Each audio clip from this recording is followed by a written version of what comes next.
We need to talk. We need to talk. We need to talk. We need to talk. We need to talk. Welcome back to Me to Talk, episode number 85. I'm your host, Mr. KOA, alongside Top boy. We got another guest today. Ashley Scream. Ashley Scream. What is the Scream about? Please enlighten me. So the Scream came about, I don't know. Are you a loud person? I am loud. I'm a very loud person. Is it part of that or no? It is a part of that. Okay. I'm very loud. Okay. Yeah, I'm known to be very, very loud. But Scream came about because I was going through a lot and I started being quiet. And so I was like, I need to scream more. I need to like scream my emotions. And so that's where Scream came from. Is more about me just like connecting back to who I authentically am. And why Scream specifically? Why not yell, shout? Yell? Who wants to be called Yell? I mean, Scream's different too. No, Scream sounds cooler. But also it's like, I don't know. I would always scream. I would go to the club. I'd be screaming all the lyrics. When I speak to people, I'm usually screaming, like my volume is very elevated. So it just matched who I was and who I am currently. Okay. Yeah. And so that is your username and everything. It's my username. Yeah. For the most part. Yeah. Okay. And what does Scream do? Scream is a healing strategist. So what that means is I strategize with people on how to find their own healing tools. So that's what Scream does. I'm like that person that's like, come on, open the door, do what you gotta do, like find your inner healer. So that's me. That's what Scream is. And how did you get into that? Is that a calling of yours? It's definitely a calling. How? I would say it was something that I like was meant to do from when I was like in high school, but like never actually. I was like, I love you do fashion, like avoiding what I needed to do. And then eventually like just having people in my life and just like being that person for everyone anyway, I just realized, why not like start pursuing this, go back to school for this, get paid for it. So what did you go to school for specifically? Originally I went to school for fashion, and then I went back to school for English and psych. So I'm like merging the two to help people. Okay. Just remember the mic is in your right hand. So if you do something with your right hand. Yeah. It's gonna be awkward. Okay. No, you can put it in that hand, but if you move it, it'll sound further. Okay, got it. Definitely. Thank you. No, you're good. But your voice is already loud enough, which is perfect. So that's good. It's a scream. Hence the Scream. Yeah. You know, I'll just put the mic a little bit further. That's cool though. So we love having female guests on the show, because especially female Black guests on the show, because you do have a perspective that is similar to ours in ways, but also different from ours. The life of a Black woman, especially in this economy, especially in this world, you're almost double down, like Black and woman. You know what I mean? So, have you experienced, like you work at TD now? Have you experienced anything in the workplace in terms of people looking at you a little differently, especially during this little era we're in? Has it been the same since you got there? Has there been a shift? Has people overcompensated? Is it like... Okay, there's been a shift ever since. I would say TD overall as a company is very inclusive in terms of like they're very inclusive overall across the board. But so I haven't really experienced anything there, but I will say there is a little bit of overcompensation. Like there's definitely that, like when everything happened with George Floyd, it was definitely like putting out all these emails, like, we support the Black community, all this stuff. And I was like, this is not it. Like everyone was like, oh my gosh, I'm like, this is not it. Like, this is not what I'm asking for as a Black person. So there's always the question, what should they have done? I mean, there was other parts of the business that they said they were going to hire more Black people in higher positions. They're going to do their part, but I just thought it was like an in-trend thing. Like everyone else is doing it, so they did it too. And so I personally just didn't like that. It was like a mass email that every single person in the company got. Like, what is that? Impersonal. Very impersonal. Like, and it's not like they're like, check in on your like Black coworkers. No one checked in. It's awkward conversation. Like, do you think they're going to come up to me and be like, so Ashley, like, how are you feeling? They saw my post on Instagram. They're like, let's not talk to Ashley. They were probably like, let's not talk to Ashley.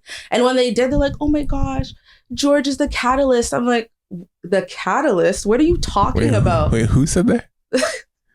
One of my coworkers said George was the catalyst for change. Like everyone is paying attention now because of George. And I was like, Black people have been dying. So I have worked with another Black girl and she was like, what are you talking about? Like we started listing off names and they're all like, yeah, you don't know any of these names. So it's like, yeah, you want to be inclusive and you want to be like, you want to make it seem like you know what's going on, but you actually have no idea what's going on. And so it would have been nice if someone was like, hey, Ashley, like, are you good? But then I would have been like, why are you asking me? So is there anything they could have done, or would you just prefer nothing? Honestly, I would have preferred. I don't know. Honestly, is nothing better? Nothing is not better. Right. So they acknowledged it, which is great. It's great that they acknowledged it, but I just feel like there was a better way. Like it was. But what is the way? I don't know. I don't have the answer. I think this is a problem that like we're all dealing with it for sure. It's a problem that we all deal with as Black people, but honestly, I think this is speaking to a bigger issue that Black people got to figure out. Yeah. You know what I mean? Like, what is it that we want? Yeah. I mean, you guys have heard of the app Clubhouse, right? Yeah. Mm-hmm. So I've been on Clubhouse for like the last 2 weeks.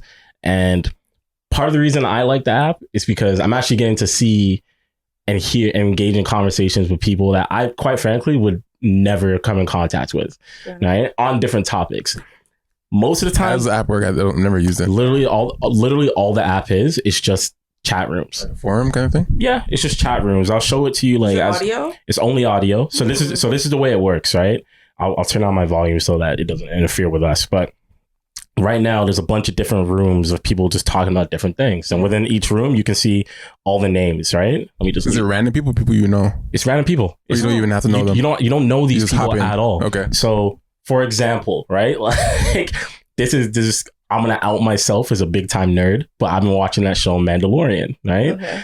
When I first signed up on that, I didn't even sign up. You got to get invited for now because it's in beta, right? My friend invites me, and one of the forum titles was Black people watching Mandalorian. Let's talk. So I was like, oh shit, like that's me. I'm like, I'm Black. I'm a nerd. Let me go talk about this. So I go in, and literally, as you can see, right, when you go into an app, it separates it by speakers and then audience, right? So let me turn this down. So right now, these are all the people that have the ability to speak. Okay. But everyone just follows these rules where it's like, if you're not speaking, you are on mute. Okay. Right? And then you kind of like try to chime in. The best way you like get people's attention to let them know is you tap the mute button on and off again. So your thing flashes. Like I'm next kind of thing? Okay. So people know. So people just follow these rules, right? Yeah. And if you are in the audience and you hear something, and you're like, oh, I want to chime in. There's literally a button that says put your hand up kind of thing. Put your hand up. Yeah. It says raise your hand, and then whoever the moderator is, they bring you in. Right. So it's kind of cool. You guys are just talking. Yeah, that's it. It's just talking. Okay. So I'm in this forum, and Black people talking about Mandalorian, and I'm like, oh, this is actually kind of sick because I don't have many people like me to talk to about this. And then the sick thing is when you click on someone's photo, there's a bio, and you can attach like your Twitter or Instagram, and so now you're like, oh, this person said some real shit. Let me go check out their Instagram. Like another social. Yeah, the Black woman who created that forum, she's like a big time newscaster in LA. Mm-hmm. Oh, cool. I would never talk to her. Today, I'm in a chat room where, crazy enough, people were talking about the presidential election, and they brought up like Kanye and all this type of stuff. will.i.am comes into the chat room. He's talking. Like that's the thing that's cool about, because celebrities are in there. There's no barriers, really. There's no barriers. They're actually talking to these people. So anyway, I say all that to say this. When I was on the app, people were talking about our identities as Black people, right? And they were talking about the election. And I chimed in. All these Americans are talking about, you know, who they're going to vote for. Black Americans, who they're going to vote for, talking about the Kanye thing, blah, blah, blah.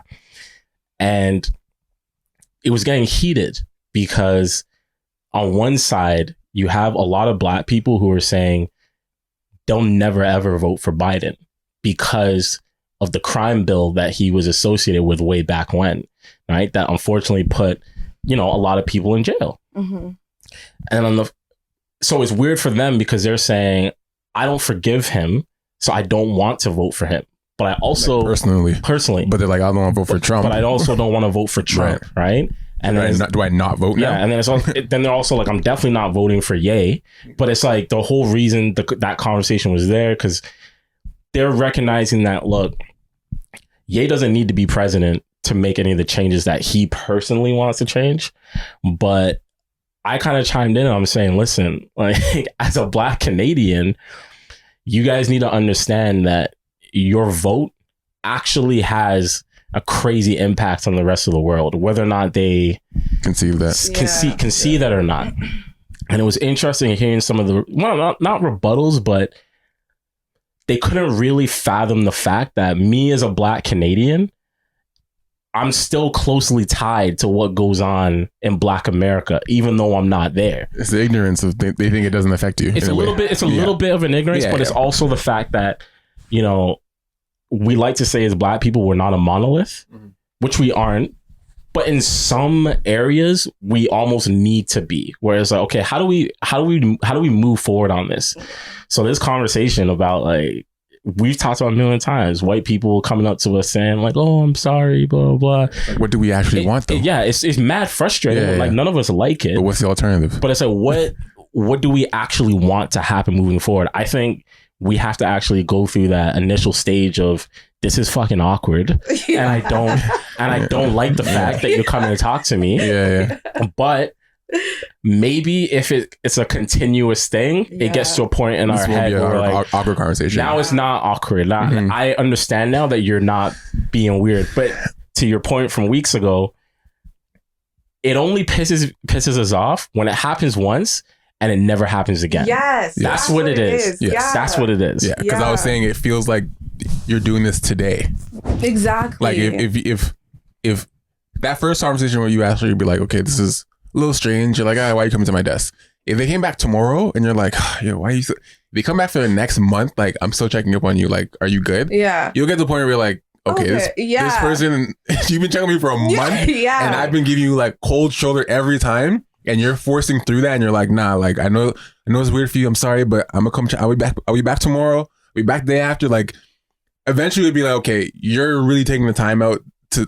One day, it'd be like, okay, let's talk. Yeah, you know what I'm saying? exactly. But I think it's that one off. You're like, okay, it was weird. They never do it again, and you're like, okay, that's why this was weird. Exactly. Because you're never gonna come back. Exactly. You know what I mean? Like, they sent out 2 emails and that was it. Yeah. Like, there was they sent out 2 emails and then a course for like Indigenous, like to learn more about the Indigenous people. So I'm like, okay, cool. But after that, radio silence. It's back to regular like business as usual, you know? And so I'm just like, but I don't want anyone to come up to me and say, I'm sorry. I don't need your pity. I really don't. And that's what we're talking about. We're like, we're not sick. We're not like losing where we're like, we need you to feel sorry for us. Like, we need you to make a change. I need you to look at yourself. Yes. That's what I want you to do. Yeah. The only time I'm okay with someone saying sorry is if they realize that they've been that asshole. They've done something. Yes, if they've like, done don't something, say sorry on behalf of everybody. No. Exactly. Say I'm sorry for me being ignorant and thinking that you're okay at work and I like me being okay, cool. Don't just say I'm sorry for us. Yeah, like what? What are you talking about? Like, don't apologize for your grandfather because like your grandfather still has the same thoughts. So and I feel like the thing with them doing that is they have this. I just thought about this right at the second. White people apologizing, like as a whole, is putting them in this light as if they're not part of the problem. Yeah. Like you have a weird friend. You're like, I'm sorry for my friend. Like you're not the weird one. You're like, my friend. He acts up sometimes. Like on behalf of my friend, like I apologize. Like meaning you're the good one. Yeah. You're fine. And you're apologizing to me because you're responsible for this friend that you're like, he's acting up. So I feel like them apologizing like that is like, I've never been racist. I've treated you perfectly. Every time. I always look at you like a human and I never think anything negative of Black people ever, but I apologize for everyone else who does when they are just as bad.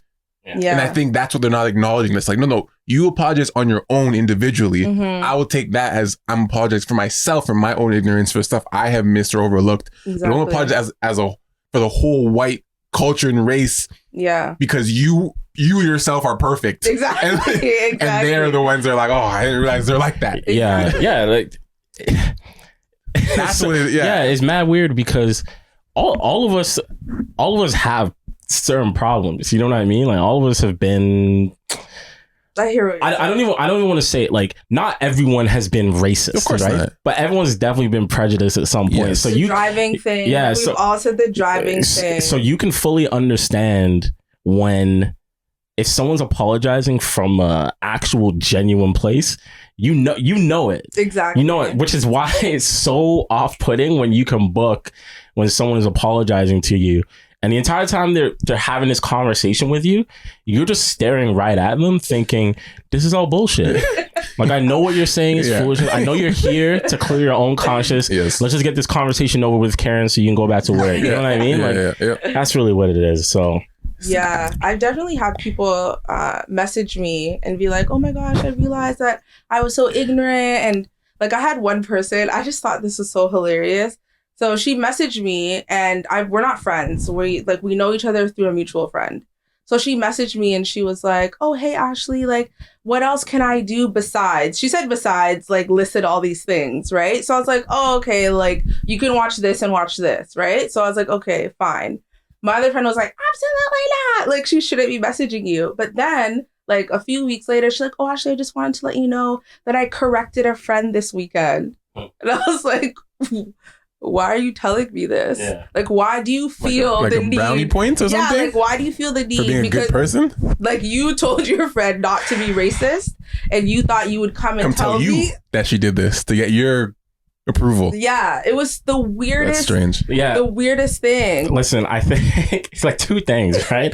So I think what I've come to understand about white people that I've come in contact with in my life or I've been friends with is that in some way or another, especially this generation, they seem to seek the approval of black people in the weirdest places. Yeah. Right? It's like, am I cool enough? Like, let me know. Because like, am I invited to the cookout? Like, can I come to these types of things? Like, there's this weird level of approval that I don't think we necessarily have on the other side. Like for us, it's more so code switching, right? In terms of the workplace. It's not like I need to get this person's approval because it matters so much to my life. It's just... Ours is... Theirs... This is weird to even think about like this, but their approval with us is on the level of being cool per se. But we seek that same approval from white people just to be noticed. I don't know, like, if that's not the word, but like, I don't know, like, but I feel like I understand what you're saying like, about being noticed, but not noticed, but just like viewed as like a human being. Yeah, like on the basic level of like, yes, but we still seek that, like, we still try to get in those spaces. Yeah, okay, but just like not validation. Kind of thing? Like, but it's not. But we don't care about we don't care. White people think we're cool. No, we're trying to be like, do you appreciate what I like? See, okay, but do you acknowledge that I can be in your space, kind of thing? I guess. See, this is so weird. This is where I differ, though. It's weird to phrase what you just said. How I feel. How I feel is whether it's any workplace I've ever been in or whatever. Right. I've just aimed when I look at these people to just be like, listen, are we cool? Like, are we good? Yeah. Right. Yeah. That's all I look for. Are we cool? Are we good? Based on my work ethic, me as a person. Right.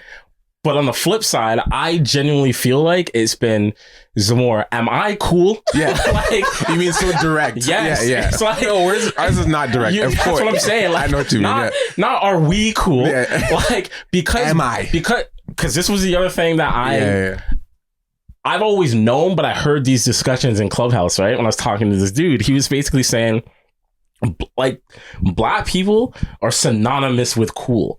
Yes. Like, everything that's cool in this world, cool culture is black. It's 100%. Black culture. Yeah. Right. And white people or any other race whether or not they're openly going to say that, they know that to be the case. Mm-hmm. So that's why there's always this underlying approval that they try to get from us as a people, because they know that if we validate it, then it's legit. Isn't that fucked up how they look at us as cool but don't look at us as people? It is fucked up. Yeah. But I don't think it's all white people.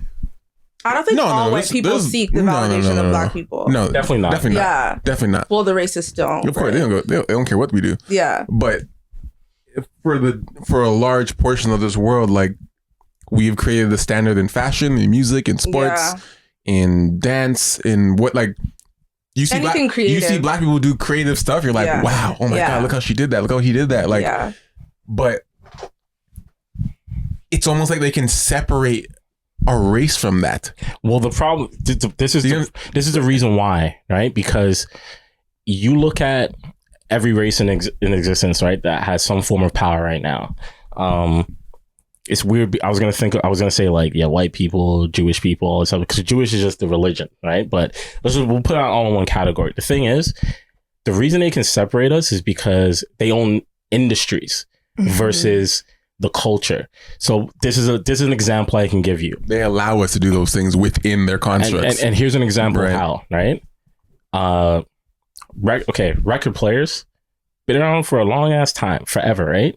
Wasn't until Grandmaster Flash literally looks at the record player and was like, oh, I can use this a different way, a turntable, right? Like, turntables were always in existence, like, around forever, disco days, whatever. But it's like, I'm going to use this a completely different way, which essentially helps create hip hop, right? So we created this new culture, but we didn't create the industry. Imagine at that time, DJ Grandmaster Flash was like, oh, I'm going to create the turntable. Now it's not owned by a Pioneer or a Shure, like all these musical brands. It's black owned. And now that culture is owned by our industry.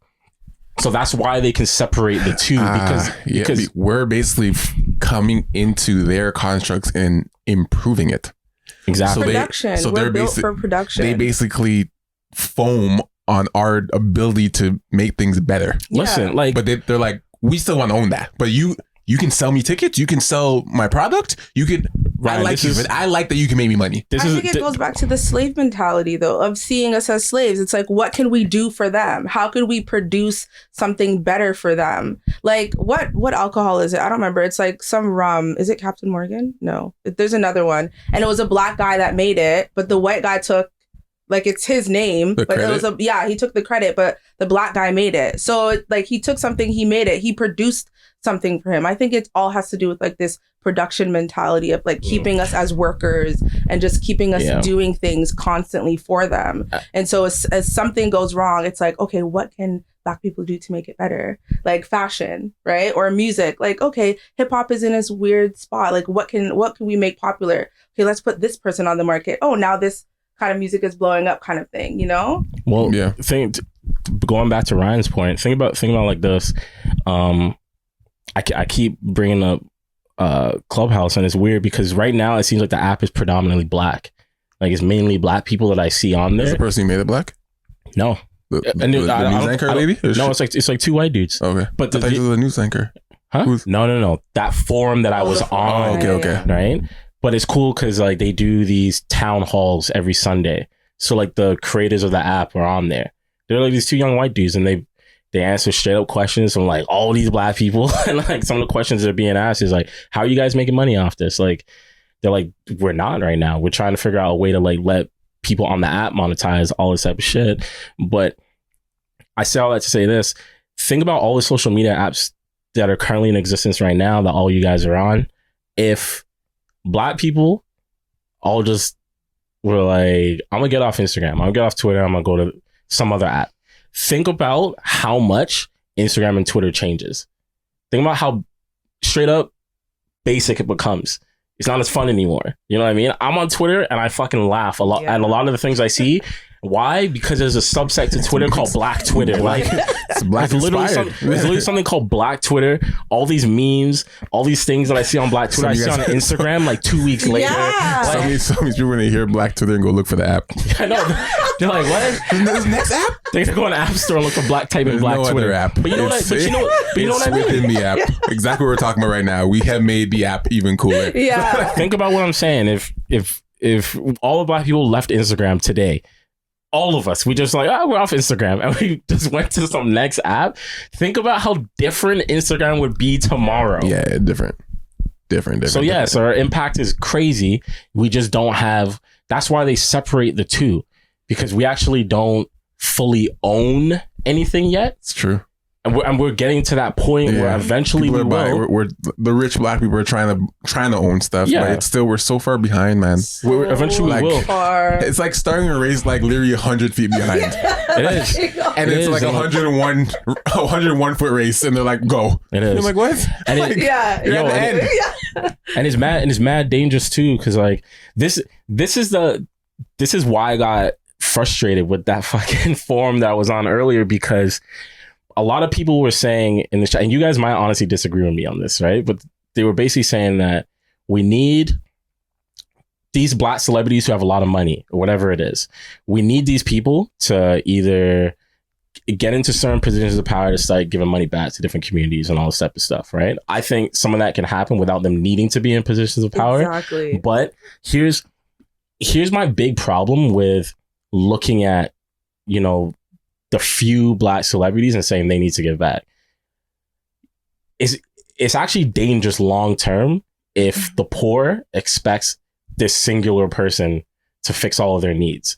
It should be done by your government. Like, your government are the ones that are supposed to do this. Now, unfortunately, based on the way, Western governments are set up, it's like you really can't change anything unless you get those positions of power, right? Voting in all these different aspects. How does we as Black people get to this next phase in society where we're not perpetually struggling as a community, right? Because I think right now in the world, there's something like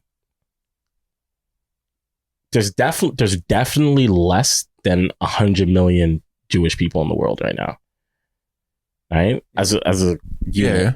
But some of the richest people in the world. Like, you look at any famous Black celebrity, rapper, actor, anything like that, next to them is a very powerful Jewish person that's either managing their money or their lawyer or something like that. Well, what's your direct question? My direct question is, like, how do we as Black people get from where we are to a place where we as a culture, community, people are almost self-sufficient, like some of these other races that we're seeing? That's a very loaded question because we're not politicians, but like, how do we get? Yeah, I mean, I think it's a combination of so many pieces, but I think like direct change really comes from us really giving a fuck about Black people. Yes. Yeah. Like, I think we come together in trauma, but when everything is good, we don't come together. Exactly. And I think that's one of our biggest issues. Like, we're all dealing with these police brutality and this and that and every single day, but it's not until it gets extreme where we're like, okay, yeah, you're Black too, I'm Black too, okay, let's fuck this shit up. Like, but when you're good and no one's affecting your pockets and no one's dying and no one's whatever, like, no one really talks to each other like that. Like, I'm Black from Toronto and you're from New York. It's like, we're not the same. You know what I'm saying? Yeah. But now if I go to New York, everyone's like, oh, you're Black, yeah. Like, it's because we're all going through a thing right now. Yeah. You know what I'm saying? But when it's not as heightened, you're making your money and you're traveling and mans are posting money and buying whips and whatever, like, you can walk by a Black person and he's whatever to you. You know what I'm saying? It's like we literally come together through trauma, unfortunately. But I think if it gets to a point where it's like we consistently fuck with Black people regularly, like, actually, not like because we're down right now, because or who's in your social, like literally group. Like any like, if you really get to a point where like what the rich are the rich and the poorest of the poorest, all like, yo, this guy's Black, I'm gonna help him out, just because he's Black, period. And everyone actually believes that. We don't actually believe that. We're not actually at that level. Like, the rich celebrities or the rich athletes right now, I think I think it goes to the furthest of like their friends and family. Yeah. You know what I mean? I think like when people get rich and blow up, it's like, I'm gonna take care of my friends and family. Yeah. I think that's like their first like active duty is like friends and family, and then I'll keep my rest of my money for myself. Yeah. It doesn't really be like, I got here, I'm going back to the community. Like I don't think everyone's on that page. No, where it's like not. Everyone's working their ass off, they get rich, they're like back to community. But Like I think that's because there's that mentality of I never had and now I do. So why do I want to give to other people? Like I didn't have this before and now I do. Why do I want to give it to other people? You know what I'm saying? no, I get it. So, and I'm not saying it's right. No, but that is a mentality that exists heavily. Yeah. So And we have the crab mentality. It's been embedded in us. I think because we've been without for so long, and it's so hard to break that barrier. Yeah. It's like, I think a part of it is fear, where it's like you've been working so hard to get to this point, and if you actually break through that ceiling of like, I'm rich now or whatever, it's like we also know it can be taken away from us. Like, not like white people. Like, white people don't fear that when they get rich, someone's going to take it. Yeah. I don't think that's you know what I mean? No, I don't think they have that fear. I think they get rich, they're like, I made it, I'm good. Like, I think we get rich and we're still like, we gotta get more. Someone can still take, like, yeah. Can you imagine that? Like, you get somewhere and you still don't even feel like it's yours? Like, I'm sure like these celebrities, all these people that are rich right now, they're still every day, they're like, they walk into a meeting or a building, whatever, or something doesn't work out, they apply for something, it still doesn't work, even at that level. Yeah. They apply, they're like, what? Like, yeah, Chris Rock has said that. What? He fully said that he operates under the mentality that he could just lose his money still tomorrow, and he's mega rich. He's mega rich. You bring up a good point about it being multiple. It's like a multi-pronged solution, right? There's a lot of different things that need to be at play, and it's weird saying it because that thing I posted, that photo from that book I posted in the group chat the other day, basically in 2022, in 2022, America will be a country that is as free as they have been enslaved. So when America was like enslaving people for those 400 years, the amount of years out and in. Once we hit 2022, it'll reach the same amount of time as being out of that. Slavery equilibrium. Right? So what people need to understand is that a lot of the things that happen to Black people from time, they have long lasting effects. Like people talking about mental health nowadays and all these types of things. All these things actually stay with you and your people for a long time, regardless of your race, right? In different generational ways. Trauma. Yeah, we always talk about generational trauma from a Black perspective. It wasn't until one of our conversations where I was like, white people probably experience generational trauma, but it's different than pain that we feel. It's more like, oh, I'm supposed to be afraid of this Black person. Oh, 100%. Because this person, or different ways. So when I bring that up, it's because there's certain things that go on in different cultures that have just been that way for as long as they can remember, that have allowed them to do things like accumulate wealth, right? You and I have talked about shooting weddings a million times, right? I've been to plenty of weddings where I've either just been as a guest or a shot at, where people show up at the weddings with checks. Like a lot of checks to give to this new family so that they can either get a down payment on a house, or they're good financially because they realize, oh, you got to spend all this money on a wedding, or the parents did, whatever. We're going to help you guys get set. That doesn't happen in our culture. Like not across the board. And not because it can't. Yeah. Not across the board. Like anyone can bring checks to a wedding. Yeah. We're allowed to do it. Yeah. Like some guys, some cultures, I've been to maybe like 2 African weddings where that happened. But even then, it should just be. And even for the African weddings, like that's a very cultural thing, specifically in a particular culture. Yeah. Right? Like it's not even like this is a Black thing. It's a very specific to African thing for them. Yeah. Like our majority of Black weddings, every culture isn't like that. Yeah. Like we're the only culture where we don't have things set in place that just set the next generation up easily. And it's because of things. We don't have systems. Yeah, we don't have systems. And it's because of things that we've dealt with as a people that maybe internally prevented us from doing that, right? But it creates this sense of bitterness at times, looking at things externally and then even internally. Like looking at things externally, you're like, wow, like, I wish our people did that. Yeah. But then when you look at it internally, you're like, I'm not doing that. I mean, it's weird. It's weird. Like, what's actually stopping you? Like, you accumulate all this wealth, yeah? You have a child, they grow up, they get married, right? You could literally say to everyone who was showing up at this wedding, hey, don't come out of the check. Everyone bring $100.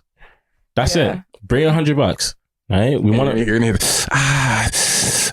like, okay. I do have to say though, for me, I grew up paying, like, giving money at weddings. So like, I would go to my cousin's wedding and my parents would give money, right? And would they be the few? That's the thing. So I went to my cousin's wedding and her box was not very full, but to me, I was like, how do people not give you money? But that was just how my parents were. So like, I get it, but I'm like, to me, when people, like, when the box wasn't full, I was like, there's so many people here. How is there not more envelopes there? But if you look at the bar, it's full. But the bar is full. Yeah, the bar is full. Open bar, the bar is full. Yeah. And then I went to my other friend's wedding. If you look at the tip jar of the bar, empty. Yeah, exactly. Like, what? Sometimes, honestly, sometimes I hate us. I swear to God. Sometimes I hate us. And not like I hate us, but sometimes I'm just like, I'm so disappointed in us sometimes. Because I'm like, you guys are hanging drunk at the bar and the bartender's fucking tip jar is empty and he's cheese, but he's still making drinks. I know. And he's just hoping when you guys go in your wallet, you guys drop a little change in there, come back with 5 drinks. Or there's like, that one $20 bill or that one sitting there. And then the thing is, they'll act like that's from them. They'll act like that 20's been in there from morning. Oh my God. Oh, anyway, sorry, continue. Yeah. And then I've gone to like white weddings where it's like, you have to keep taking out and putting into a safe. You know what I mean? Like, you have to keep emptying the box because it's so full. So it's like such like a culture shock of like, I was raised a certain way, but when I go to Black weddings, not everyone is giving. And then I go to white weddings and everyone's giving. It's like, and then I go to like Muslim weddings and everyone's giving, like they get gold and stuff, right? So and that's what makes the situation so difficult, because you see all these things, but then we're also smart enough to understand like why it doesn't happen in our culture. Yeah. And then you say, how do we change this? You know it only changes is if it's a collective thing. All get on board. We all just get on board. We're not on board with each other. Like, how the question that I do not have an answer is, how do you get on board? Like, someone or something that like needs to happen so that all Black people just collectively go, oh, okay, we're on board now. Like, something's got to happen. Yeah, but I think Black people need collective healing as well. Absolutely. I 100% believe Black people need collective healing. There's a lot of shit.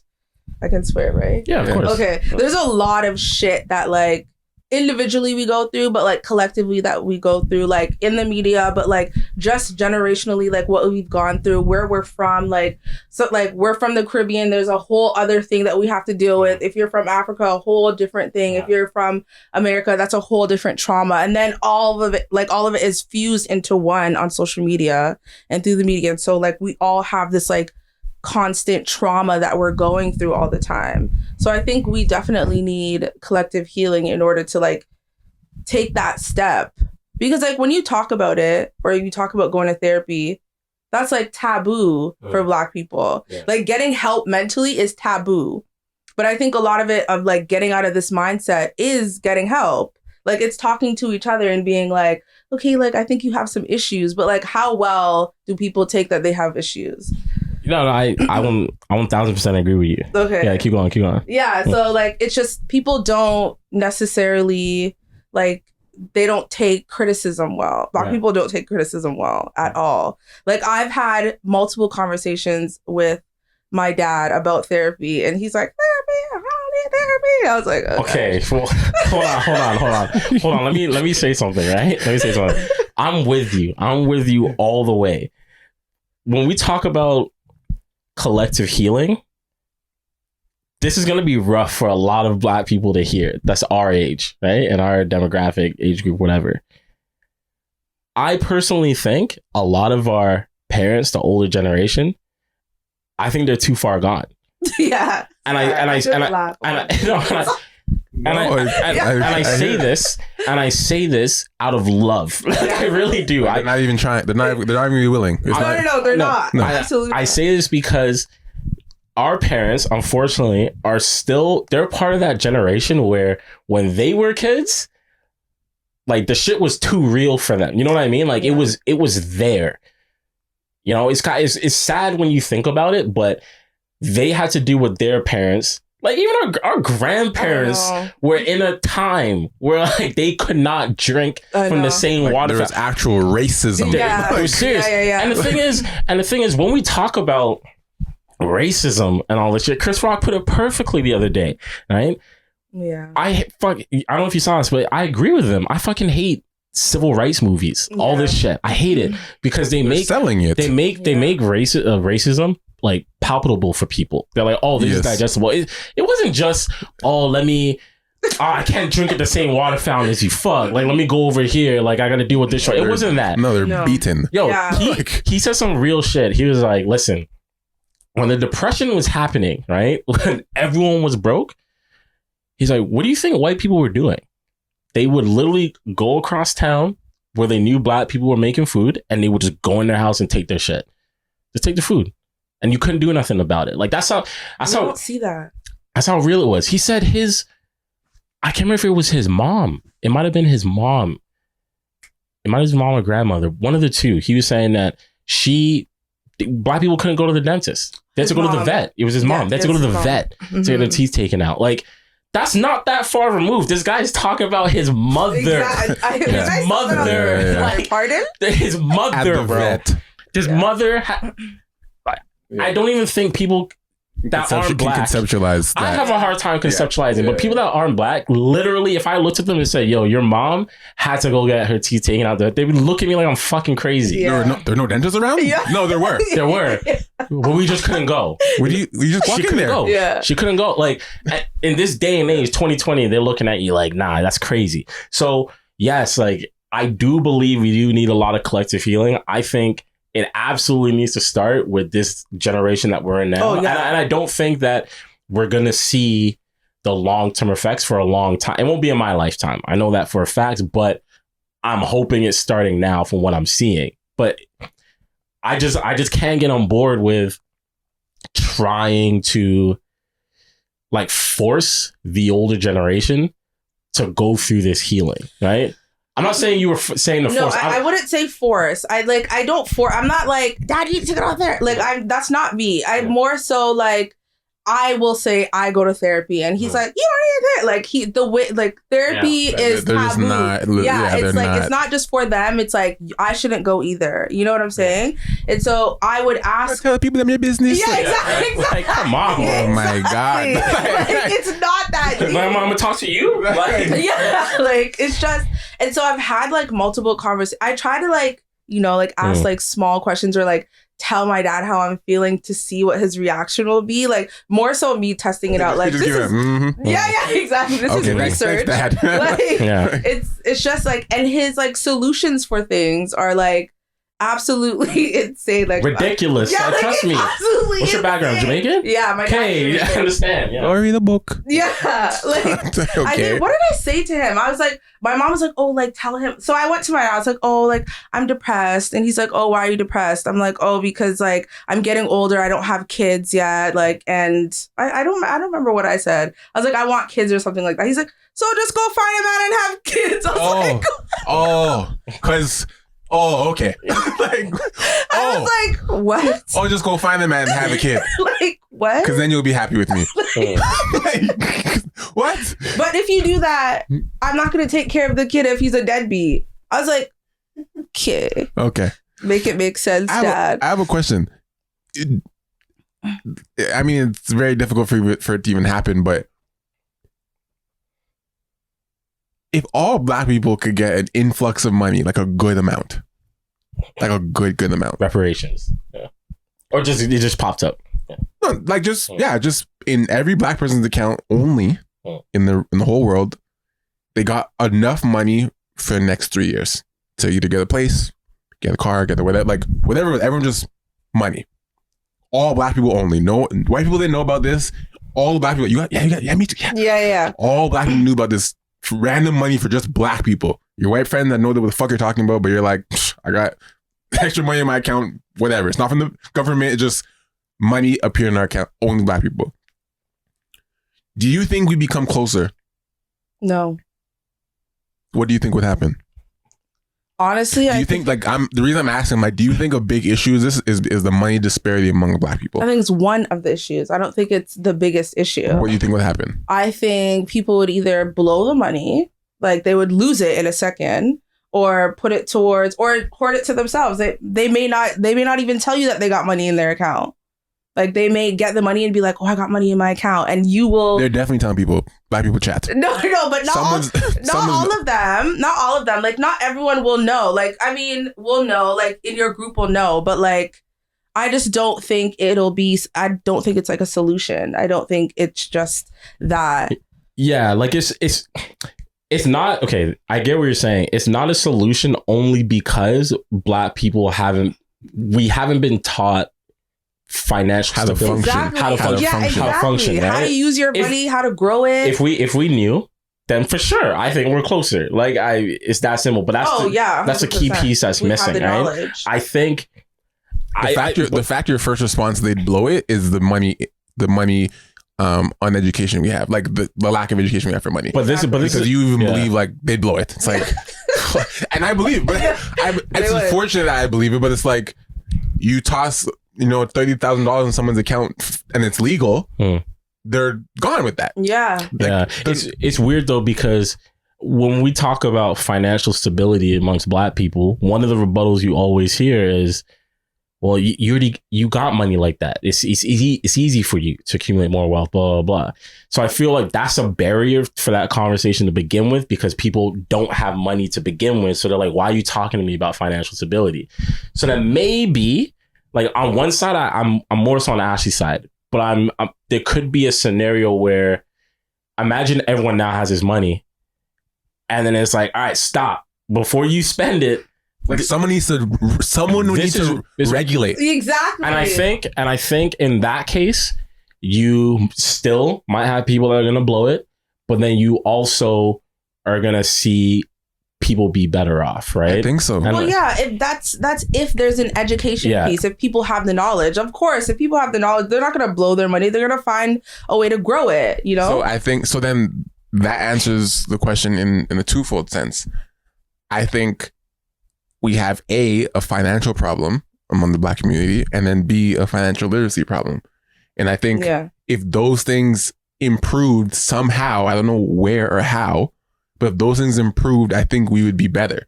Because I truly believe, I mean, it may seem crazy, but I truly believe if all black people no longer had to worry about this money thing, I think this money thing is driving our culture apart. Yeah. Absolutely. Where it's like, oh, I got a couple here. Like even to the point of like, you might be in the same industry and there's one job.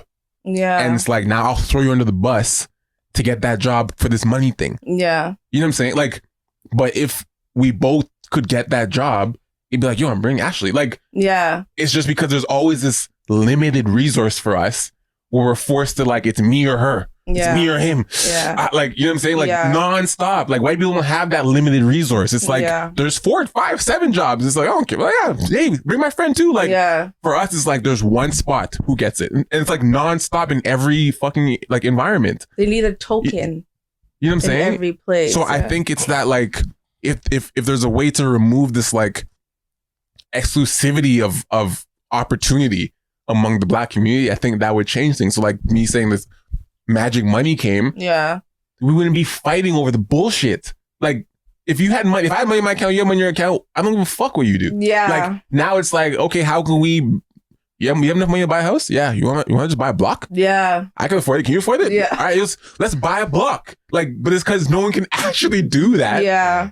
We're not even having those combos. Yeah. And it's tough though, even when you get the money, I can't remember if we talked about the I Am Athlete podcast, the one with Brandon Marshall, the football players and all that stuff, right? So it's pretty sick. and basically just a podcast with these 4 retired football players. Was that the one where they're talking about like Trump's whole tax or Biden's tax thing? Yes, but Channing Crowder was just basically saying that he wants his people to get something. Yeah, he's like, I'm a and the other two were like, well, they didn't. No, they didn't say anything. They didn't say anything, but you could read their faces. But once again, this is a problem amongst Black people, though, right? Is it though? Yes, absolutely. Okay. Because you mentioned earlier, as we said, like there's a certain group of people who say, once I get the money, like I'm gonna help out my friends and family, which is where those 2 guys were coming from. Okay, they were saying like, all I know is how to help out my friends and family. I can't like fathom the idea yet of being able to help out a whole community with this money that I have, because I have a hard time helping out my friends and family. Which is true, because what he ends up talking about is like, look, even when Black athletes, as an example, get rich, it's like that person who's at the top making all the money, they're the ones that have to first become financially literate. And the problem is when they try to talk to people below them who aren't yet, or try to get them educated, there's always like some form of resistance. They're like, this is coming from them, right? People who were from the mud, now they got money and they're trying to bring their people up. There's always some level of resistance they're talking about. And this isn't the first time I've heard this from an athlete. Like I hear it quite a bit. I'm sure you have. So the problem is not only making people financially literate, it's like, I don't even like using the word force, but it's like you have to like drill it into our heads that this is mandatory information. Yeah. It's not just get money and you move on. Like, no, like you actually absolutely need to know how to be financially literate, because all these other races in some way is being taught to them in some way, whether it's in school or when they're at home. Is being drilled into them from an age when they're really young, and it just sticks with them. You're not going to be able to convince a dude from the hood at the age of like 25 who's been living in the hood, all of a sudden like, what to do with his money? You need to start putting money in your 401k. Yeah. You're not going to tell them that. I couldn't believe it. Brandon Marshall was like, listen, when you're when you're in the NFL, there's a 401k, right? Every team has one. The max you can put in. Hold on. I just heard something. Yeah, same. Hold on. Oh no, it must have been outside. Yeah, when you're on an NFL team, there's 401k. The max that you can put in is $10,000. And if you put in $10,000, the team will just match it with an extra $5,000. So they'll match the 10 and add an additional 5. That's free money. Yeah. That's free money. If companies do that though. Yeah, thank you. Yeah. Do that. But he's saying just people don't know. But it's not that some people just don't know. You have to remember, or they're not doing it. It's not why would demanded. I get my money? Yeah. It's like it's option. They're not doing it because once again, these are dudes from the mud who just got all this money. They've always like kept their money tight their entire life because they've never been able to have a lot. So for you to tell them, hey, every month this $10,000 is gone. Just put it away. It's gone. They're thinking, why am I doing this? Yeah. Why am I giving away $10,000? It's like, no, you're going to get an extra $15,000. Exactly. That's what it is. That's what it is. Yeah. No, and like in 6 years. Yeah. It's because as Black people. 6 years? Yeah. Oh my God. Yeah. And it goes back to exactly what you said. We actually don't think we're going to live. Yeah, exactly. But Ryan, it goes back to what you said though. Like Black people, as much as we all want to be financially wealthy, all these types of things, wealthy in whatever aspect, all of us know in the back of our head, it could be gone at any moment. Yes. All of us know this. Yeah. It's not a matter of no matter how smart I am, no matter how like tactical my moves are. I know that I could come in to $1 million tomorrow, and I know in the back of my head, someone could just take that from me. And I wouldn't be able to do anything. Like helpless. Yeah. Like the feeling of being helpless is crazy. And I think now that you're saying that like in full circle, that is absolutely a big reason why Black people aren't doing things like that, like financially, because one, like I just said earlier, I'm like, I don't think Black people think we're going to live that long. Yeah. Like I don't think Black people can conceptualize like putting money in a GIC or RSP for the next 10 years or like 10 years, like I might get shot tomorrow. Yeah. I'm like, my mom needs money now. Yeah. I need to put money for my housing tomorrow. The question I want to ask, actually, because you're actually in the banking industry, is do you feel that bank tellers look at Black people differently in terms of what they would offer them, or is it like, you obviously only speak for yourself because you're Black, but do you think when a Black person walks in, whether their account is high or account is regular, do you think tellers are more likely to offer or not offer Black people certain services? I think they're likely to offer Black people services if they have a high balance. Okay. If it benefits them. It's about benefiting them. Because essentially they want to move up in the company. Right. So the more people that they get to get these services, then like upselling and stuff. Yeah, exactly. Yeah. It's better for them. They get to move up into different roles. Right. And so that's essentially what they're doing. If it doesn't benefit them, they're not going to do it. If you have under a certain amount of money in your account, then they're probably most likely not going to offer you anything because, one, they have to send a referral to a financial advisor or like a PBA, personal banking associate. And they probably don't want to help the person with the low balance. They want the higher balance people, right? So yes, definitely. I think, and that kind of brings us to the topic of representation in places like, places where they're predominantly white. Yeah. And I think a large reason that, people in the Black community are not financially literate is because people in those roles aren't typically looking out for them, and, everyone has a bank account for the most part that they have a legal job, and they go to the bank, drop off money, drop off their checks, whatever. And for the most part, like you're saying, if you don't have a lot of money in your bank account, no one's really taking you aside and like, yo, like, how, like, what's going on? Like, what you been doing? Where do you work at? Like, I work at Foot Locker or whatever and doing your thing. Like, no one's really looking out for you. Yeah. And like Zamora was saying, like sometimes it feels like, Black people, when you look at another Black person, like you feel like they're looking out for you. They care about you. Yeah. And I think if more Black people were in those roles, like say you walk into a bank and there's 7 tellers at the bank and they're all Black, I feel like you're going to be more open to that conversation if someone's like, yo, like you have a GIC, you have a do you do stocks or anything like that? Yeah. And you'd be like, I don't know what that is. Like, I don't think you'll look at them like they're trying to sell me something. Because if you look around the room, you're like, these guys actually probably give a shit about me. So you might be more inclined to listen to those conversations. But if it's 5 white people at the counter and they're like, hey, like, you have a GIC or a mutual fund? You'd be like, nah, just give me my bank card. Like, I'm out of here. Exactly. Well, I will say this. At TD, they do tell you it's supposed to be advice. You're not supposed to sell. You're supposed to give customers advice. But essentially, like, we all still have our own goals to meet. Of course, agendas. Like, advice, I'm really upselling. Like, truthfully, I'm giving advice, but I'm not giving the advice that I could give. You know what I'm saying? And I don't think anyone is. Like, they're giving advice based on what you have in your account and what will benefit them. So I think that's what needs to change. Where our shift can begin. Yeah. Where if there are tellers alike, Black or white, or whatever, educating, kids, period, but also, Black people making a bigger effort to, if you're a Black teller or a Black banker or whatever, when you see a Black, youth or someone walk in, or even an adult, just kind of have that conversation with them. Like, like, what have you been doing with your money? Like, I'm not trying to go in your business, but like. Oh, I asked them. Like, what are you doing with the money in your account? Oh, you do? Yeah. What? Of course. Okay. Like, do you plan on using it soon? They're like, yeah. I'm like, okay, well, if you plan on like emptying your account, I'm not going to tell you to do something with it, but it's just going to be sitting here. Why is it sitting and not like incurring interest? Like, why don't you invest it somewhere? You're a good salesperson. Yeah, no, I like, what? You have all this money. Why are you letting it just sit there and it do nothing, you know?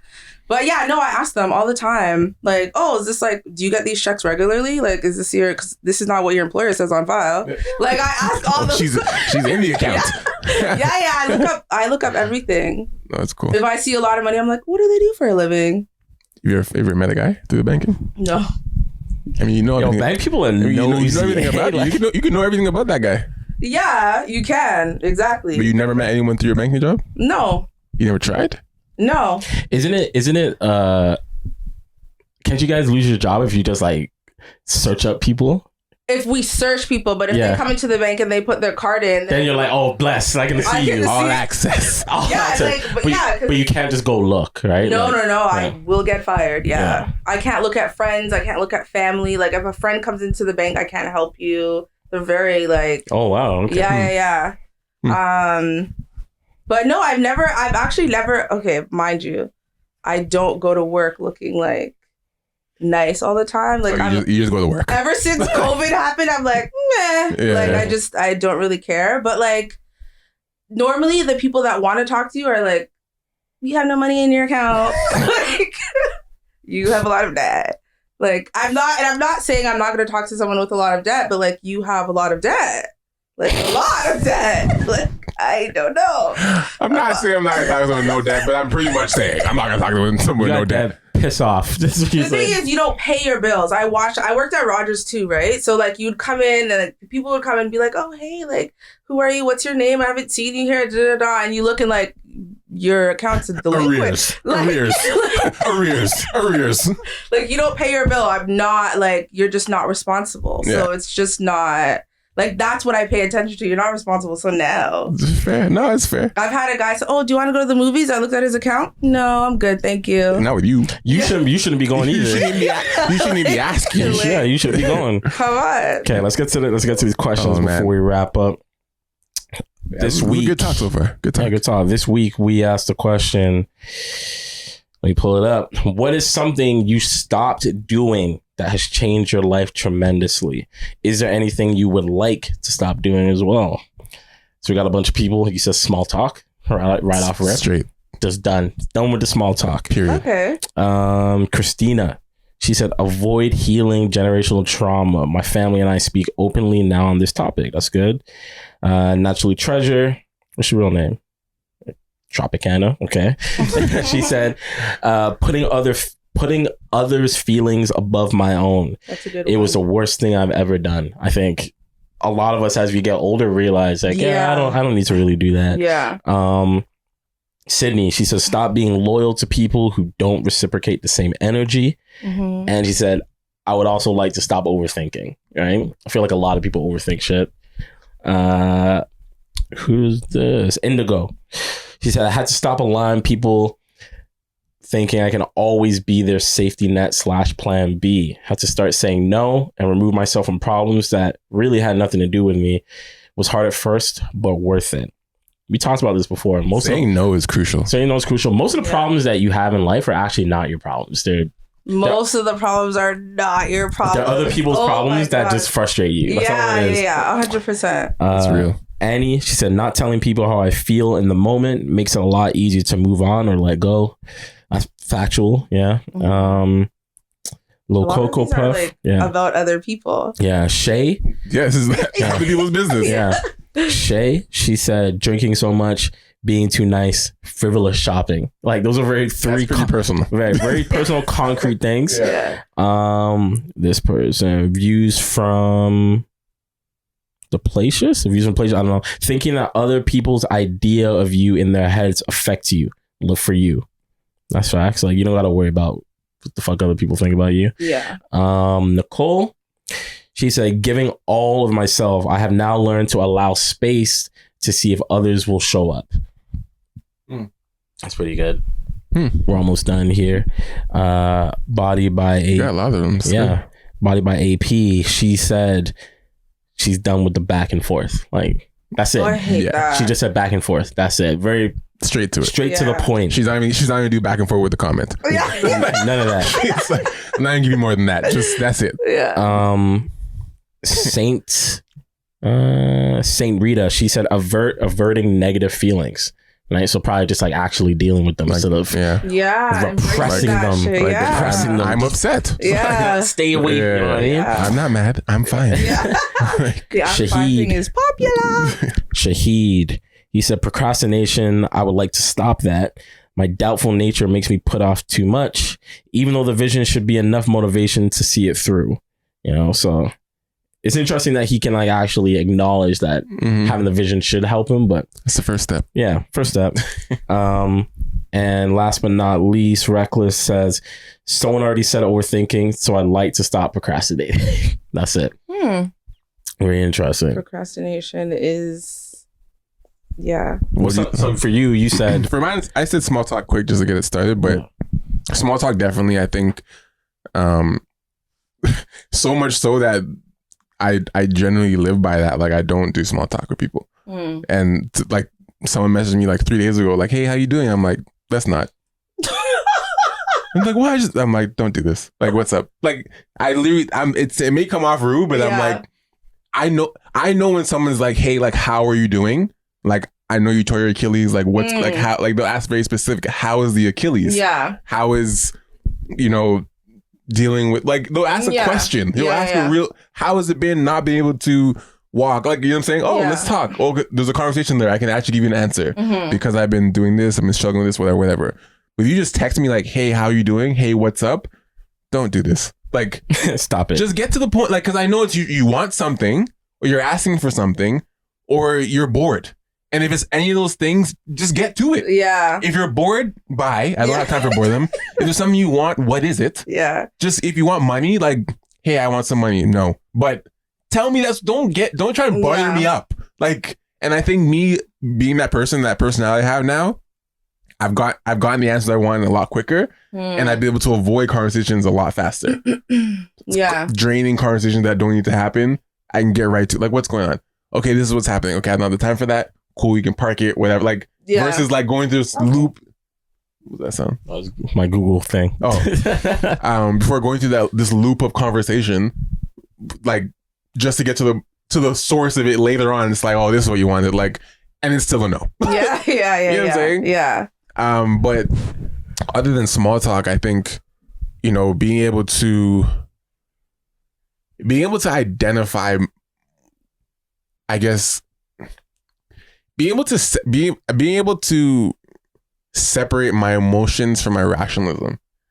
And I think I've been working on that over the last like 5 years, but since I've been able to do that, I think it's literally allowed me to make decisions that are for the better of myself overall. Because I've, sometimes I've been called, heartless and this and that from different girls and stuff, but I don't really care what they think, because me being that way has allowed me to make smarter decisions. And a lot of people think on their emotion, like, overly. Yeah. You know what I'm saying? And I've become the other way, where it's like I'm super rational. Do you think that's are you too rational? I think it has changed my life, and it's helped me. Okay. It may be too rational for other people. That's fine. Okay. But it has progressed my life. It has allowed me to see things a lot easier, allowed me to have conversations with certain people, avoid conversations with certain people, and so on and so forth. When I'm like, okay, I might like this person, I might be in love with this person, whatever, but does it make sense? Like, I'll literally ask myself, like, okay, however you feel, that's great.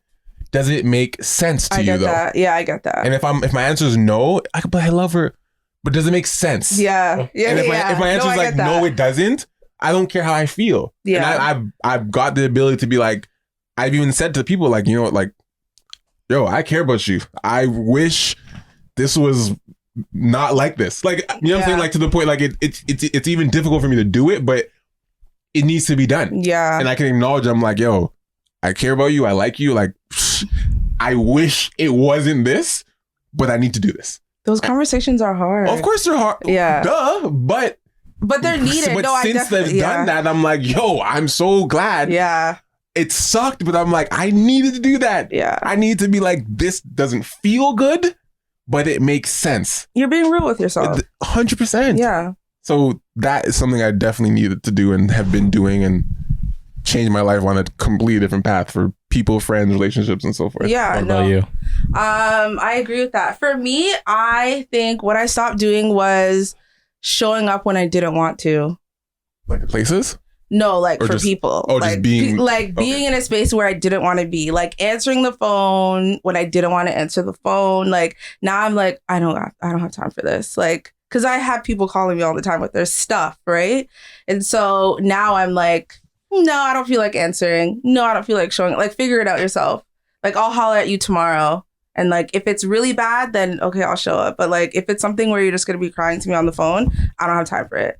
Because, like, I'm tired. Like, I work today. So, yeah, for me, it's How's that helped you? I'm less tired. I am more focused. Yeah, like, I'm more focused on my stuff, right? Like, just being intentional about my time has made me more focused on my stuff.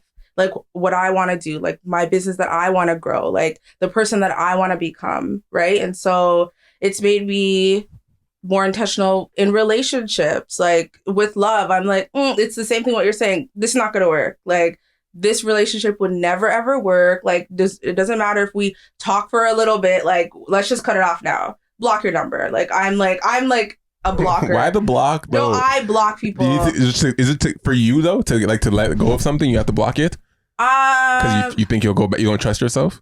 It's, you know what it is? I find it annoying when I tell someone, like, do not call me anymore, and they still call me. I find it annoying. They don't take you seriously. Yeah, like, I'm like, no, like, I do not want you. Like, I do not love you. I do not find you attractive. I'm dying. Like, sex was whack. Like, I've said all those things, and this guy would, like, still call me. Blocked his number, called me from his sister's number. Blocked his sister, called me from like I'm dying because the way Ashley said, dude, like, the bass is serious. Like, if you didn't understand the first time, like, holy. And I just don't understand. Like, I've had to say, like, he would say, okay, you know what? I'll stop calling you if you meet up with me, look me in the eye and kiss me. I'm like, are you fucking fried? Like, are you okay? Like, this is when you'll stop? Like I was like, no, stop, please, stop. I was like, okay, you know what? This, like, the harsh tone is not working. Like, you know, I really just feel like I tried to do, like, the soft thing. You know, I really just feel like this is not it. Like, it's not going to work for me. You are not for me. Like, you should listen to your friends when they say, leave me alone. You know, just let it go. It didn't work. So I had to change my number. For a guy? I changed my number. Shit, guys. Yo, stop harassing women, guys. Holy. I changed my number. Yeah, I changed my number. Have you spoken to him since? No, I changed my number. Yeah, I blocked him. It's a fucking comedy. No, I changed my number. I blocked him. I changed it. Like, social media. No, like, changed my number. There's no way he can contact me. He has no idea what my number is. Like, it could be anything. It could be a damn calculator. I changed it. Yeah. Nope. He's gone. See ya. I'm just not one of those people that could just deal with someone constantly, like, berating me and bothering me and just, like, nagging me all the time. Do you think he would have won? No. Wait, do I think he's what? Do you think he would have won if you didn't block? Like, I think some people, maybe not you, but I think some people block certain people because they don't trust their own discipline. I think sometimes people are like, I need to block this person because if I don't, she'll get back to me, or he'll get back in. I know I don't want to, but if I don't block him, one of these days I'll crack. So I need to block him to make sure. Probably, yeah, 100%. Fair. Yeah, 100%. Okay, that's honest. I won't even lie. Like, certain people, I'm like, I won't ever answer the phone. But, like, just other people, because, like, they call you once, like, no, I'm not gonna answer. Like, months later, you might fucking crack.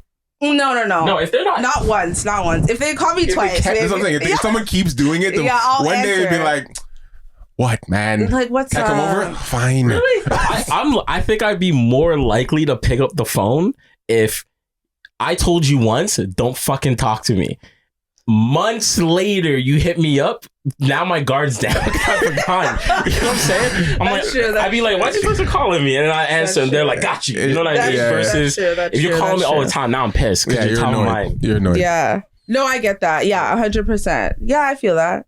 I would probably have my guard down, but no block. I'm a blocker. Like, I do not play. I'm like, oh hell no, I don't want you to call me. Block. I don't block like that. Oh, I block. My block list is long. I think honestly, as men, I think we would avoid so many problems if we actually blocked. Yeah. Probably. I think if we exercised the block feature as much as women did, 100%, we would either just have less headaches or just not get ourselves in trouble. I agree. I definitely agree. Yeah, because my dad couldn't understand. He's like, why? Just tell him not to call you. I'm like, does that work for you? Because it doesn't work for me. Like, it doesn't actually work. It doesn't work. It doesn't work for girls. He's like, oh, just don't answer. Okay, so my phone can be ringing and ringing and ringing. Yeah. Like, no. But yeah, so for me, it was just creating. It's being intentional. Choosing your spaces. Yeah, exactly. Yeah. Being intentional with my time. It has changed a lot for me because I don't do nothing I don't want to do anymore, and I don't care who cares. Very similar to what you just said at the very end there, like being very intentional with your time, and probably I I don't even know how to word it, but it would just be understand. This is gonna make me sound like an asshole, but basically realizing that I cannot be at the whim of my parents all the time. You know what I mean? That makes a lot of sense. So my thing is like I am their child, so I'm always gonna do what I can to help them and go whenever they need. But like I used to really be like that. I used to just drop whatever. I'd work all the time, like for them. I'd like drop everything to go help them. You know, and I think that's very common in Caribbean households. But I got to a certain point where I was like, yo, I don't even feel like I've really started my own life yet. You know, because I'm constantly doing these things I'm tied. Like I'm constantly doing these things to really help out my family. So it's tough. I do and continue to help out my family, but being intentional with my time has been like, I'm not sure if like either one of your parents have done this, but like my dad will sometimes call me and be like, yeah, I need your help tomorrow to like go do this thing. Right. And I'm like, I got work tomorrow.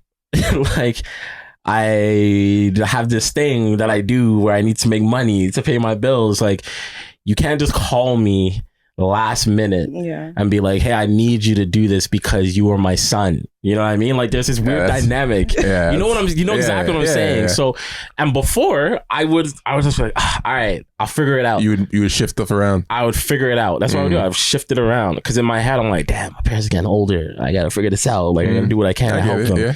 But at a certain point, it's like I can't always do that, right? Because then I miss out on certain things that could potentially set me up down the road, you know. And that's probably been the biggest thing, to be honest with you. There was definitely a catalyst for it, but that's the biggest thing for sure. So none of us answered yet the second part. Is there anything that you're doing right now that you want to stop though? It's difficult, but you'd like to stop doing a said thing. I can say that real quick. Mine would be working under the gun. Like just forcing yourself to pressure. I do my best work. I know that I do my best work under the gun. Same. Like literally anything I do is under the gun. I'm like Jordan. Like, I'm like, yo, I'm ready to go. Like I can do this, but I fucking hate it. Yeah. I hate it so much because I'm just like, I'm like, why? You didn't. I say to myself, you didn't have to do this. Yeah. Like, you actually didn't have to do this, and the work comes out. Like I just did it the other day. I edited like 5 videos that were due in 2 days. Yeah. And I was like, Zamor, you didn't have to do this. You had like a full week and a half to do it. But I did all these other small projects. I did the 5 videos and I was like, all right, send off to the client. Client loved it. And all that did was validate in my head that working under the gun is fine, but it's not. It's not fine. Like, stop it. It's not. Stop doing that. Yeah. So that's the one thing. Stop working under the gun. Because it's not. And the weird thing is, it's not procrastination because I'm actually killing all these other tasks. I mean, it's a form of procrastination for that particular thing. Because I'm telling myself, yo, you'll be fine. Other tasks, you're going to kill this in the last 2 days. No, Zamor, stop it. Like, don't do this to yourself anymore. That's what I want to stop. That's a good one. I know I relate to that because I wrote a 15-page paper in like 2 days. I was like, it was so stressful. But anyways, what do I want to stop doing? I want to learn portion control because like I love food.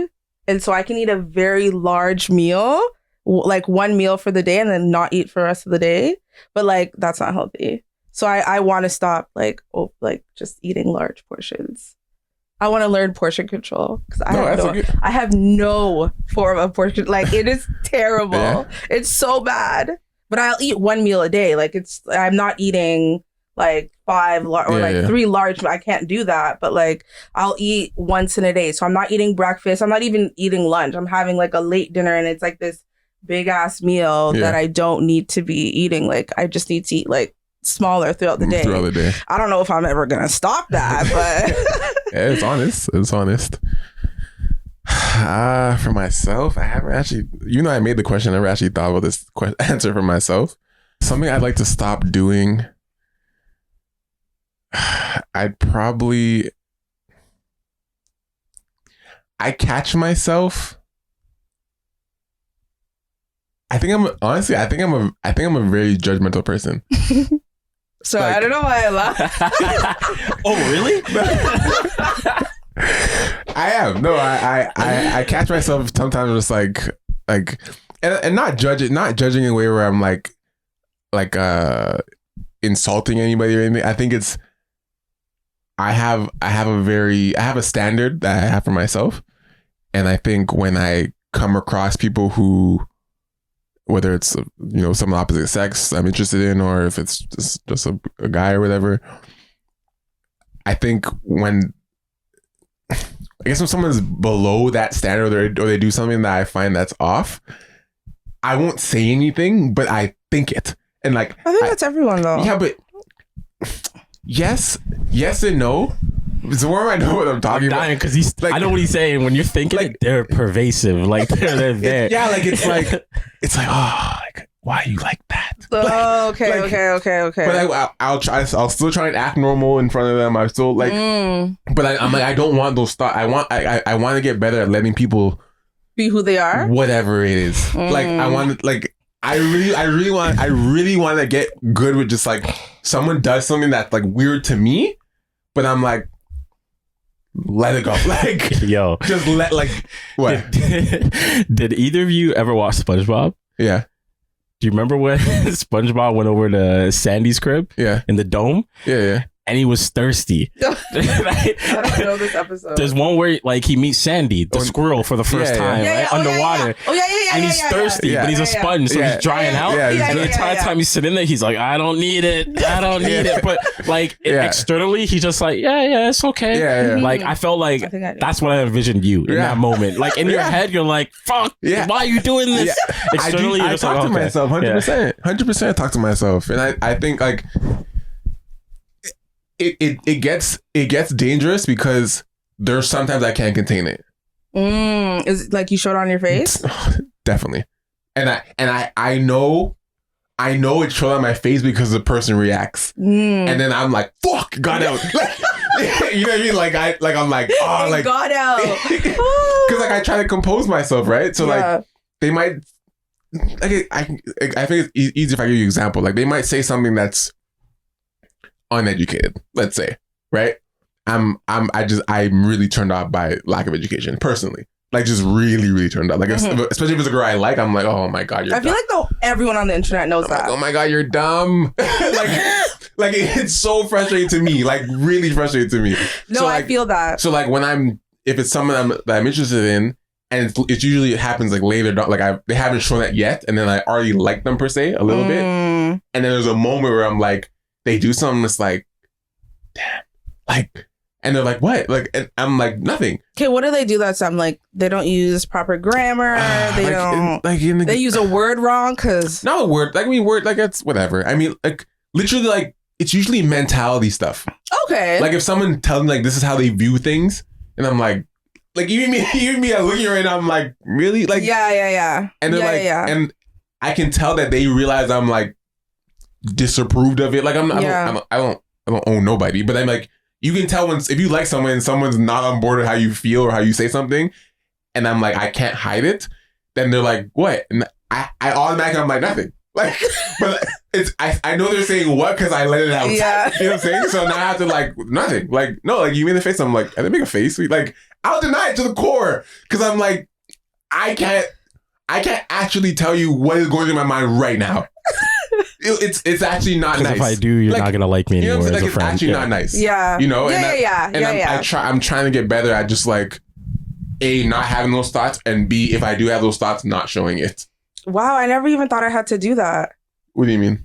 Like I show everything on my face, and I never in my mind did I think, let me not show it. But you're a woman. True. And it is different. Okay. It is different. As a woman, if a woman does that to a guy kind of like, you might see the signs, you might be like, like whatever. Who cares? Yeah. If a guy does it to a girl, it's like, what does he think of me? Like, it's like he thinks I'm dumb. like you guys actually feel that way.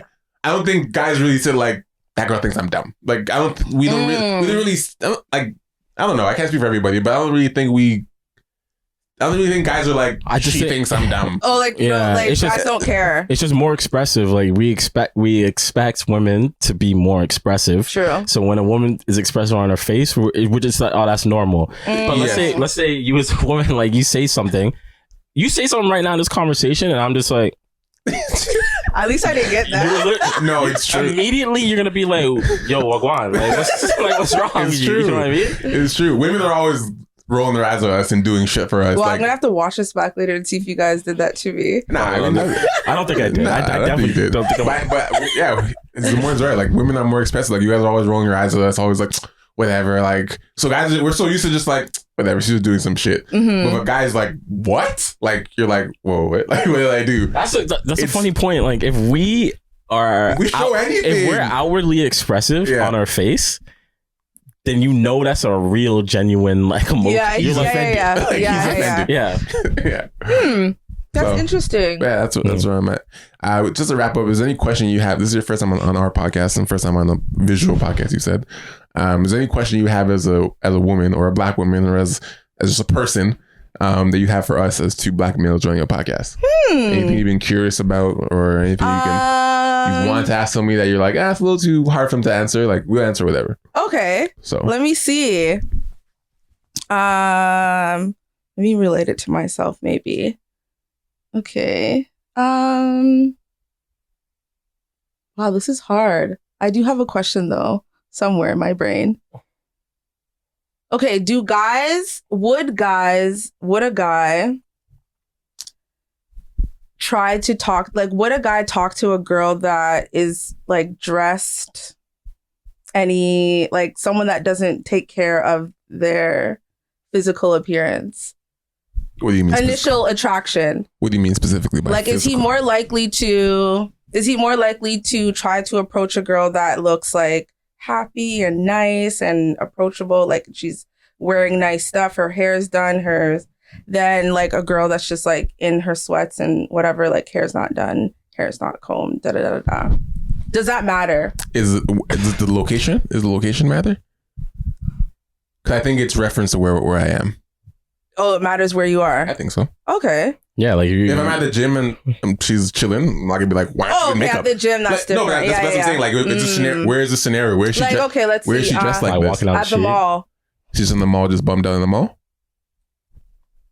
She's cute. She's pretty. You can tell that she's pretty. She's just that's the thing. Because go on. I won't, because I don't think she'd want me to at that time. Okay. You know what I mean? Yeah. Yeah. I think if I see a girl bummed out in the mall, that's signal for like she doesn't want me to approach her like that. Okay. Yeah. I'm trying to do my thing right now. Like, don't bother me. So I think I don't think I wouldn't, because she's like that on my own. I wouldn't be like, oh, she's only in jogging pants. Like, nah. I think it'd be like, if she's in jogging pants in here, she's trying to get shit and get it. Again, come back to what we were talking about a couple episodes ago. Like, men have emotional intelligence. Okay. We're not dumb. Like, I mean, there are some guys who will still chase that. Like, but I mean, like, for the most part, like, I think between me and Zamora, like, we're aware that, like, if she's in jogging pants and a hoodie in the mall right now, she probably just hopped out of the bed to try and get some real quick. I'm not gonna chop her right now. Like, no, I feel that. She's probably trying to go somewhere, and I don't think she wants me to. I'm dressed normally. I don't think she really wants to have this conversation while she's bummed out. Like, yeah. I don't think she wants to go home and be like, oh, this guy come talk to me while I'm like this. Like, I know. I think you guys all think about that, and I don't think we do. Yeah, so I don't think I would. I have one more question. Yeah, go ahead. Sorry, that was a good answer. You agree? Yeah, I agree. Yeah, like, that's a good answer. Because I know, like, I go to the mall looking bummy, and I'm like, but do you want a guy to stop you? No, I don't. Right. Like, normally I go in with a hood, so I'm like, nobody sees me. Now so I have a mask on. Hey, you're like, oh, like, oh, fuck. Did you see the hood? yeah. Look at the fit. Yeah. Look at the fit. Does it look like I want to be approached? Like, no, honestly. Yeah. Okay, so my other question is, do you prefer honesty when it comes to knowing how a girl felt during sex? 100% me. 1000%. Yes. Really? But the thing is, you're also talking to most intelligent men. Okay. I think if she didn't have a good time. This is no. Go ahead. So here's the thing, right? And I can only say this as yourself, as myself. Yeah. I have an experience of being in my age. I think the best thing to do. It doesn't always work out like this, but ideally, you find out what they like in advance. Right. And when it comes to sex, obviously, I know that, like, based on shit that I've done before, I can like do XYZ. It'll probably work this time. It might not work this time. We've had this conversation before, but I think you should. We have our home runs. Yeah, I think It's I think we basically said like we're not gonna go and like this was awful. That's never happened. I think from just conversations, kind of whatever it is that leads up to having sex, you kind of get an inkling, or you should get an inkling of like, this is where I can go with the sex, right? So they're really. You think you can get that from a conversation? Not where you can go, not as far. I don't want to say a conversation. I just think from like, you know what I'm talking about, like right? The flirting and the flirting, all that stuff. You kind of get an idea. You get. What do you say? Basically, like, I know you're asking because the situation probably happened with you, which is fair, but it's very difficult to have a bad sexual experience with someone if it's a matched buildup.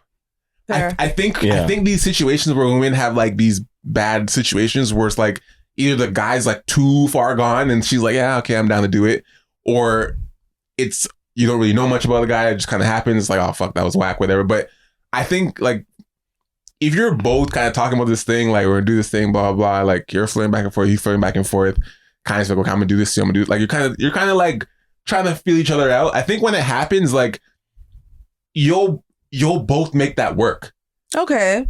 It's hard for there to be equal build up, and it's ass. Like it's very hard. I'm not saying it's impossible. It's very hard.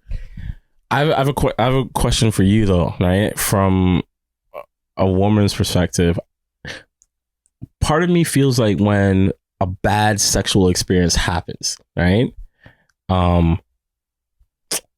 Like from a male perspective, like have you ever had a bad sexual experience where you're like, this wasn't that great?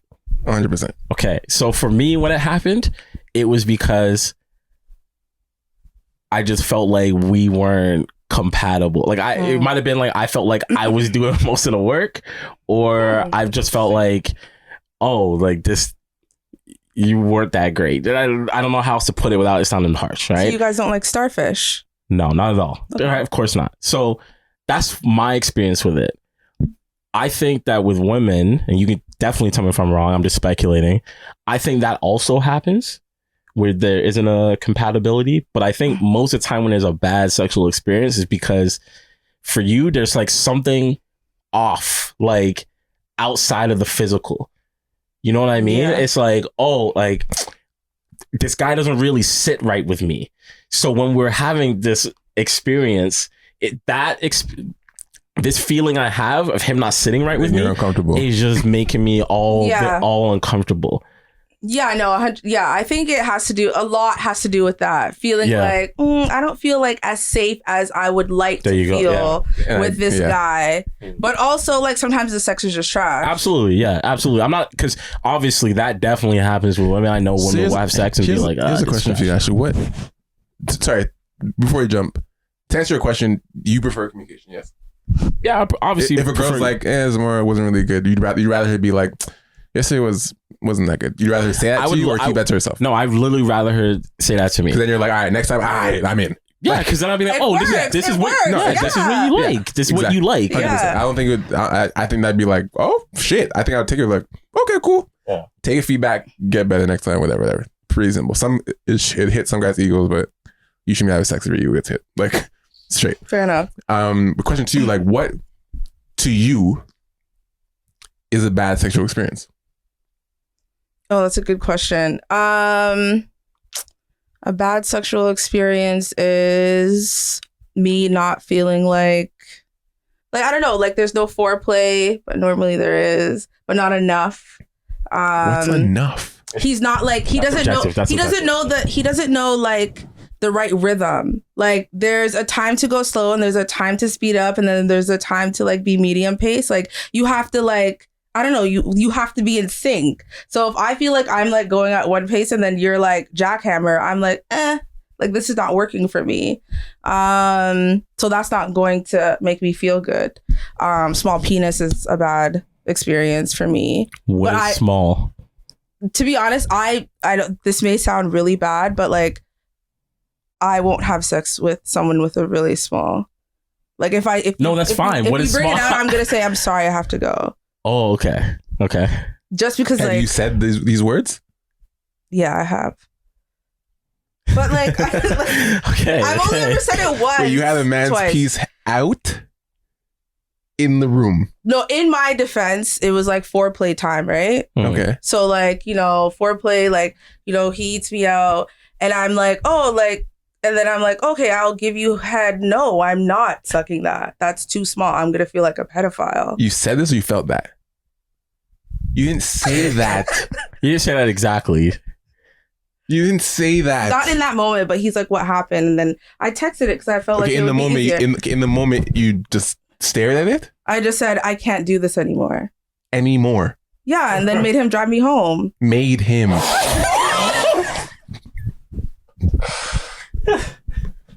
Okay. Listen, this is There's a why I lot. was- There's a lot to analyze there. You know. There's a lot of moving parts happening right now. Well, I didn't drive, so how else was I supposed to get home?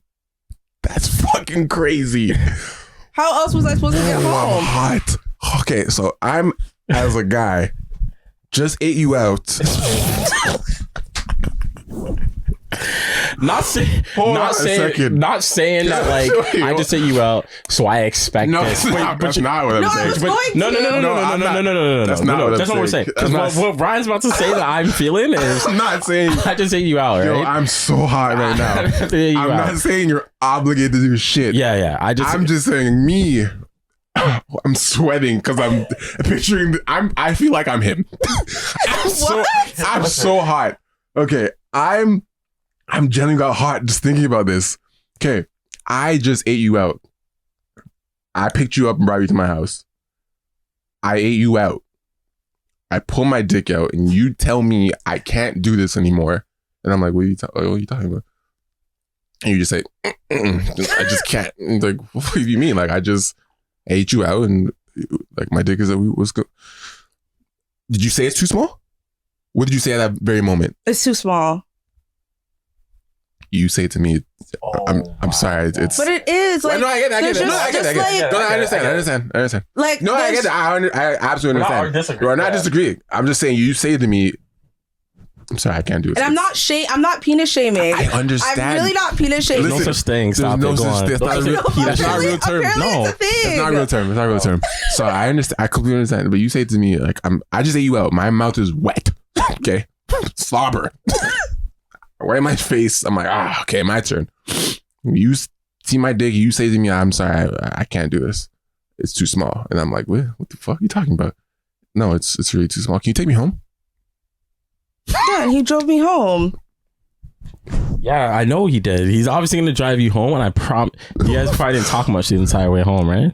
No. There you go. I promise. But he talked to me later, like, what happened? Like, and I, at that point, said, I just don't want to feel like a pedophile. He's a different man than me, because, like, there's no way after you already told me, like, look, I can't do this anymore. We're never communicating. Yeah, I can't do this anymore. Oh, it's he too still small. tried to meet up later. No, I'm sorry. Nah, that's a different guy. I'm not doing it. Yeah, he probably legit tried to meet up probably later. thought you were joking. But why would I be joking? Well, I mean, you had to be joking if you're still talking to him. In his mind, he's like, shoot, just talking shit. Whatever. Listen. Yeah, he tried to, like, meet up again. Yeah, Yeah, you know what? Here's the thing. Here's the thing. Sure. Like, we have talked about this before about, like, letting men know if their penis size is appropriate for you. For you, personally. Like we said this before. The problem is no one else has said this thing. Yeah, the reason why, no one else that we've had so on he's like, she's this. talking shit.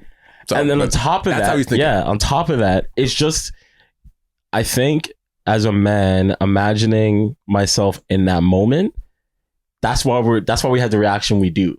So you're completely valid in saying all that. Yeah. Absolutely valid. Was I too harsh though? Doesn't matter. You just said it, right? Like, it is what it is. It's just how I felt in the moment. It's just imagining how that dude probably felt in that moment. Because I can accept the fact that there actually might be some woman out there in the world who would look at me and say that same thing, right?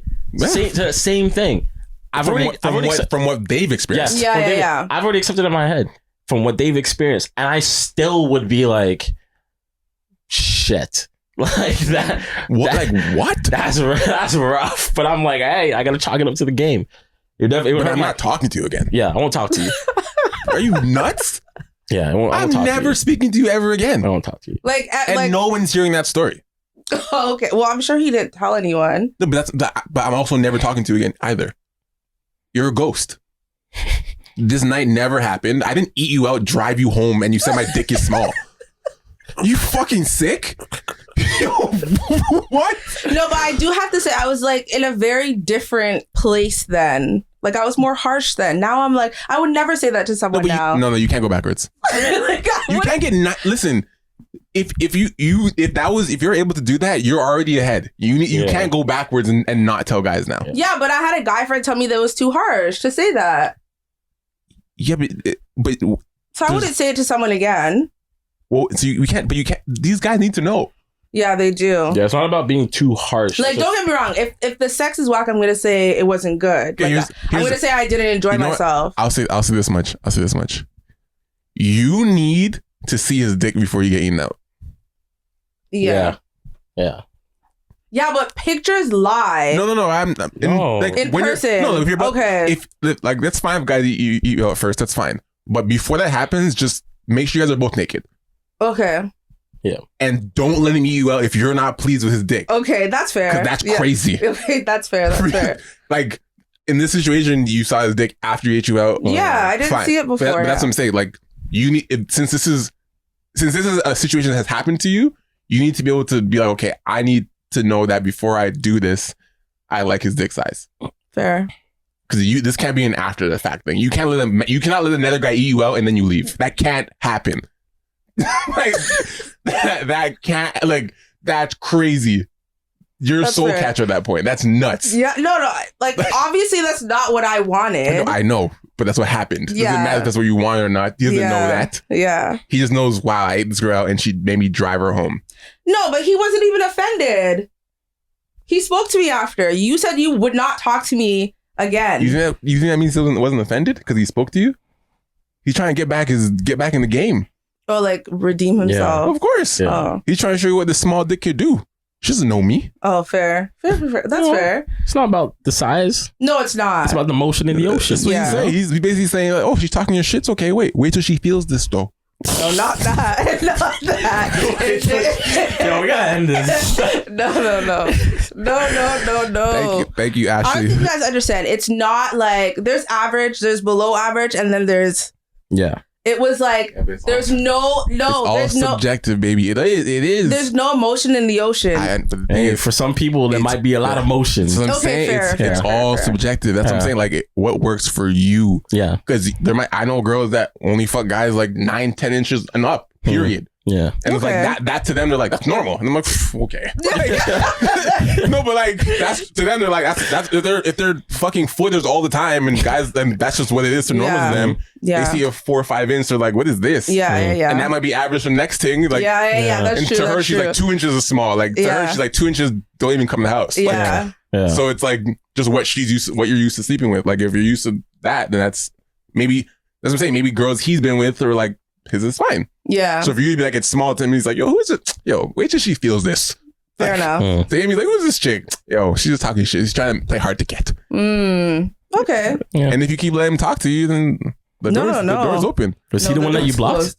No. Oh, imagine plot twist. Yo. Oh my God, that'd be terrible. No. Maybe meet you out, blocked him after. Oh my God. No. But yes, Ashley, thank you. This was amazing. Thank you for having me. Ashley scream. Yeah. Ice cream.